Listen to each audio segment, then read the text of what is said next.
안녕하세요. 1월 7일 화요일 날마다 죽기로 큐티 가이드 시작하겠습니다. 오늘 본문은 마태복음 5장 21절부터 26절까지의 말씀입니다.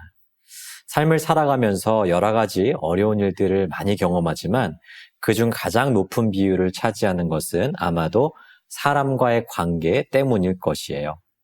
우리는 여러 곳에서 참 많은 사람들과 관계를 맺으면서 살아가죠. 가정에서, 직장에서, 학교에서, 혹은 여러 단체와 공동체 안에서, 그리고 교회 안에서도 여러 사람과 관계를 맺고 있습니다. 이들과 항상 좋은 관계를 유지하면서 살면 참 좋겠죠. 하지만 문제는 이 관계가 깨어질 때가 있다는 것이에요.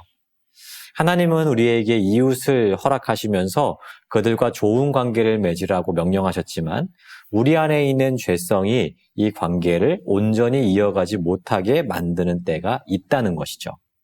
오늘은 예수님께서 우리에게 요구하시는 이웃관계가 무엇인지를 함께 말씀을 통해서 살펴보고자 합니다. 관찰 질문 1번입니다. 예수님께서 형제에게 노하는 자에 대해 어떻게 말씀하십니까? 21절을 보시면 예수님은 살인하지 말라라는 율법을 제시하고 계십니다.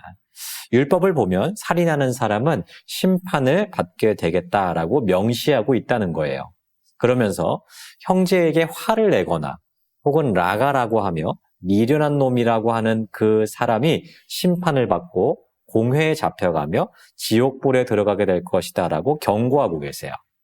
여기서 라가라고 하는 말은요, 바보 혹은 멍청이라는 뜻을 담고 있는데요. 상대를 비웃거나 하찮게 여기는 태도를 의미합니다. 그만큼 예수님은 단순히 육체적인 살인 행위뿐만 아니라 마음에 품은 분노와 멸시도 살인의 범주에 속한다라고 말씀을 하고 계시는 거죠. 사람은 다른 이의 행위만 보죠. 하지만 하나님은 그 내면의 태도까지도 보신다는 거예요. 특히 분노는 이 마음속에서 잘 사그라지지가 않습니다. 계속해서 자라서 이것이 행위의 죄로 이어질 수 있기 때문에 이 감정을 철저히 다스리라고 명령하고 계시는 겁니다. 관찰 질문 2번입니다.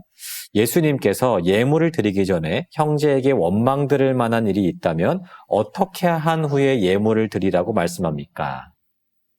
이어서 23절을 보시면요. 예수님은 예물 드림을 예를 들면서 형제 간의 화목을 더욱더 강조하고 계십니다. 하나님께 예물을 드리는 것보다 중요한 것이 형제와의 화목이라고 말씀하시는 거죠. 예배는 하나님과의 관계를 확인하는 아주 중요한 시간이죠. 하지만 형제와의 관계가 깨어져 있다면 먼저 그 문제를 해결하고 예배를 드리라라고 말씀하고 계시는 거예요. 이는 하나님께서 예배의 형식보다 우리의 마음과 삶의 태도를 더 중요하게 여기신다는 것을 보여주고 있습니다. 우리가 형제와 화목하지 못한 채 예배를 드리게 된다면 하나님은 그 예배를 온전한 예배로 받으시지 않는다는 거죠. 이웃과의 관계에서 화목을 이루는 그 삶이 예배와 연결되었을 때 하나님은 이 예배를 참된 예배, 진정한 예배로 받아주신다는 것입니다. 관찰 질문 3번입니다. 예수님께서 고발하는 자에 대하여 말씀하시는 것은 무엇입니까? 이어서 25절을 보시면요. 예수님은 너를 고발하는 자를 길에서 만나거든 속히 화해하라고 말씀하십니다. 이 말씀은 단순히 법적 문제를 피하는 것 이상의 의미를 담고 있어요. 곧 우리가 하나님 앞에서 화평하게 하는 자로서의 삶을 살아가라는 명령인 것이죠. 갈등을 무시하거나 혹은 회피하게 된다면 시간이 지날수록 더 큰 문제로 번질 수가 있어요. 그러므로 예수님은 우리가 이웃과의 화목을 먼저 이루어서 하나님 나라의 중요한 가치인 평화를 이루어 가기를 바라고 계신 것입니다. 우리가 갈등 속에서도 화해와 용서를 선택하게 될 때에 하나님은 우리를 통해서 화평케 하시는 하나님의 성품과 역사를 드러내게 되실 거라는 것이죠. 말씀을 정리해 보겠습니다. 예수님은 우리에게 예배를 드리기에 앞서서 먼저 형제와 화목하라고 말씀하세요. 예수님께서 예배를 중요하게 여기시지 않는 것은 아닐 겁니다. 예배보다 더 중요한 것은 없고 이보다 더 가치 있는 일도 없습니다. 그럼에도 불구하고 예수님께서 예배보다 형제와의 화목을 앞세우신 이유는 하나님은 형식적인 예배보다 이웃과의 관계 속에서 나타나는 하나님 말씀의 실천을 더 중요하게 여기고 계시기 때문이에요. 하나님의 말씀을 실천하고 이웃과의 화평을 이루며 원수까지도 사랑하고 용서하게 된다면 하나님은 그 삶 자체를 예배로 받으신다는 것입니다. 또한 우리가 교회에 나와서 드리는 이 예배를 온전한 예배, 참된 예배로 받으실 것이에요. 반대로 만약 우리가 형제와의 관계가 어긋난 채로 예배를 드리게 된다면 물론 그 예배도 하나님께서 받으시겠지만 우리가 마음을 다해서 하나님을 예배하기는 굉장히 어려울 것입니다. 그러므로 오늘 말씀을 통해서 우리 자신을 한번 돌이켜봤으면 좋겠어요. 지금 나와 시급히 이 관계 회복을 이루어야 될 사람이 있다면 그 사람은 누구입니까?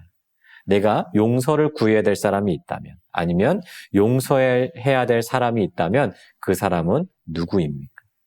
아니면 누군가로부터 받은 시험으로 인해서 마음속에 고통을 느끼고 계시는 분이 계시다면 오늘 이 말씀을 통해서 다시 한번 하나님 앞에 기도할 수 있었으면 좋겠어요. 하나님께 지혜와 용기와 관계를 회복할 수 있는 좋은 기회를 달라고 기도할 수 있었으면 좋겠습니다. 또한 용기 있게 용서를 구하고 용서할 수 있는 우리가 되었으면 좋겠습니다. 예수님은 하나님의 원수된 우리를 사랑하셔서 그분의 생명을 주셨고 우리를 품으셨죠. 이 사실을 기억하면서 오늘도 내 이웃과의 관계를 다시 회복하고 무너진 부분이 있다면 수축할 수 있는 우리 모두가 되었으면 좋겠습니다. 하나님의 화평의 씨앗을 다시 심어가는 2025년이 되기를 주님의 이름으로 축복합니다.